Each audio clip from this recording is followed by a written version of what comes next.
Posisi kamu masih toying? Iya toying. Masih toying? Iya. Ada mereng-mereng? Nah tapi ki arep sholat ngono iku ya ndoken to, Pak? Boleh. Begitu selesai kamu langsung wudhu, sholat. Diterima apa enggak Gus? Urusannya Gusti Allah. Cukup Rokib dan Atid yang menilai amalku, cangkemmu rasa melu. Jujur aja saya mulai nyesel ini. Ya siapa yang undang Anda sebenarnya ini? Khilaf kayaknya, tim kreatif khilaf. Dalam daftar ini sebenarnya nggak ada. Nggak ada. Iya. Ngapunten nggih, tegane bosok potong kula pengen mutah kula, ngapunten sing golek tegan niku sinten. Bismillahirrahmanirrahim. Assalamualaikum warahmatullahi wabarakatuh. Sahabat muslim yang dirahmati Allah subhanahu wa ta'ala. Berjumpa lagi dengan channel Hasika Wafa. Sebelumnya kami ucapkan banyak terima kasih dan kami doakan, semoga Allah subhanahu wa ta'ala senantiasa memberikan kesehatan dan menjauhkan kita dari segala musibah dan bencana. Amin ya robbal alamin. Pada video kali ini, channel Hasika Wafa akan membahas video dari Gus Miftah yang meminum air kelapa muda busuk dalam sebuah kajian yang beliau isi. Kejadian tersebut terjadi beberapa waktu yang lalu, saat Gus Miftah sedang mengisi sebuah pengajian di pondok pesantren miliknya. Namun video tersebut kembali viral belakangan ini, seiring dengan viralnya video Gus Miftah dengan penjual es teh beberapa waktu yang lalu. Pada awalnya kegiatan tersebut berjalan dengan lancar seperti biasanya, Gus Miftah tampak duduk di atas panggung memberikan ceramah di hadapan para jamaahnya, dan terlihat dua orang anggota Banser turut berdiri di samping kanan dan kiri Gus Miftah. Namun saat Gus Miftah selesai meminum kelapa muda yang dihidangkan pihak panitia, beliau merasa ada yang aneh dengan rasa kelapa muda yang beliau minum. Hingga akhirnya beliau meminta izin untuk turun dari panggung, karena merasa perutnya sakit, setelah meminum kelapa muda yang diduga sudah busuk tersebut. Berikut kita simak video tersebut. Ngapunten nggih, tegane bosok potong kula pengen mutah kula, ngapunten sing golek tegan niku sinten.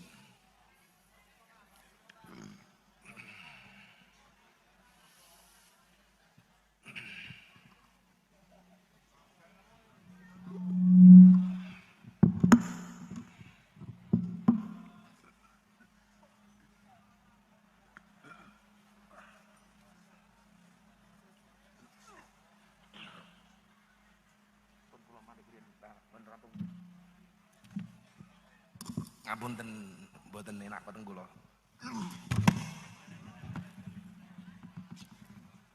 Sahabat muslim yang dirahmati Allah subhanahu wa ta'ala. Dalam kesempatan yang lain, Gus Miftah diundang dalam sebuah acara Kick Andi, di salah satu televisi swasta beberapa waktu yang silam. Dalam acara tersebut, pembawa acara menanyakan apa sebenarnya pekerjaan dari Gus Miftah.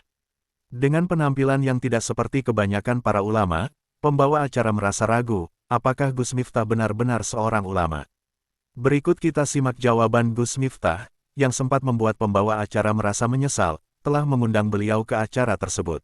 Jadi pekerjaan Anda ini apa sebenarnya? Kita nggak punya pekerjaan, karena bagi saya dakwah itu bukan profesi. Tapi karena saya punya pesantren, orang manggil saya ustadz, manggil saya kiai.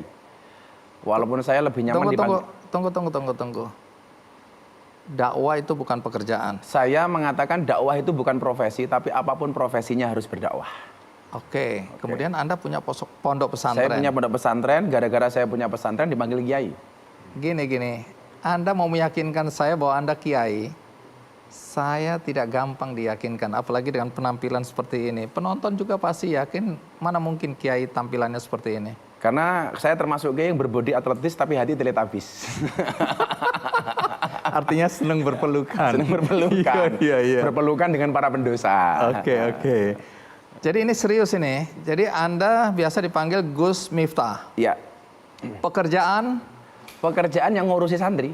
Ngurusin santri. Ngurusin santri. Jadi Anda benar-benar punya pondok pesantren. Saya alhamdulillah ada pesantren dengan 200 santri, semuanya free. Iya. Semuanya free dari berbagai latar belakang. Zaman sekarang orang dengan tampilan-tampilan seperti Anda ini harus diuji dulu bahwa apakah benar. Harus dibuktikan. Harus dibuktikan. Nah, apalagi saya dengar nih, Anda sering keluyuran ke tempat-tempat hiburan, Iya. ke klub-klub malam. Bagaimana mungkin kalau Anda kiai, Anda punya pesantren, kemudian Anda justru lebih sering berada di klub-klub malam, di tempat-tempat yang tidak layak lah. Sebenarnya bukan klub malam sih, Apa? puskesmas, Apa itu? pusat kesenangan mas-mas. Nah ini kan, saya udah mulai nyesel ngundang Anda. Jujur aja saya mulai nyesel ini. Ya, siapa yang undang Anda sebenarnya ini? Khilaf kayaknya, tim kreatif khilaf. Dalam daftar sebenarnya nggak ada. Nggak ada. Iya. Ya sudahlah, udah ada di depan mata. Jadi betul itu, Anda suka masuk ke klub-klub malam itu? Saya ke klub malam sekitar 15 tahun. Hah? Sudah 15 tahun, ke tempat prostitusi sudah 20 tahun. Hah? Saat usia saya masih 19, masuk ke 20 tahun. Sekitar tahun 2000. Oke. Saya pertama kali masuk ke sana. Ngapain Anda di sana? Survei. Oh, survei. Kalau gitu sama gitu.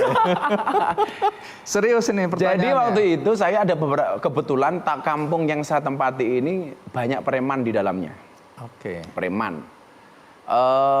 Dan mereka rata-rata menjadi tamu reguler dari tempat-tempat seperti itu.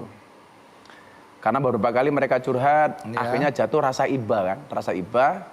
Yang saya akhirnya penasaran dengan tempat itu, yang di Jogja namanya Pasar Kembang. Oke. Maka kemudian beberapa survei, saya akhirnya memutuskan setiap malam Jumat untuk hadir di tempat itu. Dengan menggunakan sarung, baju koko, pakai kopiah, saya masuk. Kenapa? Di dalam lokalisasi itu ada musola kecil, Mas Andi. Yang saya kemudian saya kasih nama MTS, Musola Tengah Sarkem. Oh, Sangat ini kecil. Sarkem ya, Pasar Iya. Kembang itu Sarkem Pasar ya? Kembang. Oke, terus? Apa yang saya lakukan? Saya sholat tahajud di situ. Sholat hajat, mendoakan kawan-kawan saya yang ada di situ. Yang kemudian pada malam Jumat ketiga itu memantik perhatian para preman dan penguasa di situ.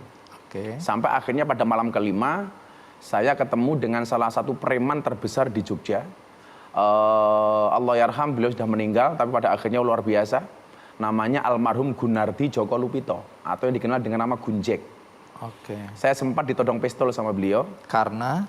karena kalau kamu macam-macam di sini gua bunuh. Ini tempat gua, dia bilang.